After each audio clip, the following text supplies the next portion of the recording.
அருகே வெள்ளப்பள்ளம் கிராமத்தில் இறால் குட்டை அமைக்க கிராம மக்கள் எதிர்ப்பு தெரிவித்தனர். நிலத்தடி நீர் உப்பாக மாறுவதால் வாழ்வாதாரம் பாதிக்கப்பட்டு மாவட்ட ஆட்சியரிடம் நடவடிக்கை எடுக்க கோரி கோரிக்கை விடுத்துள்ளனர்.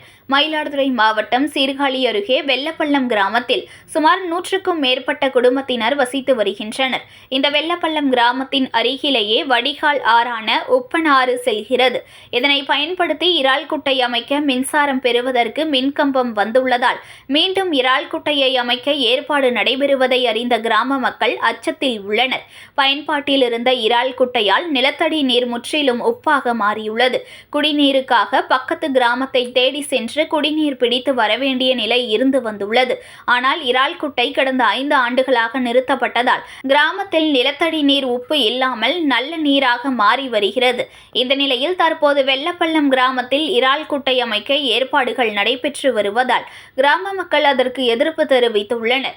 இறால் குட்டை வந்தால் மீண்டும் குடிநீர் உப்பாக மாறிவிடும். இதனால் வாழ்வாதாரம் பாதிக்கப்படும் என்பதால் மாவட்ட நிர்வாகம் உரிய நடவடிக்கை எடுக்க கோரிக்கை விடுத்துள்ளனர்.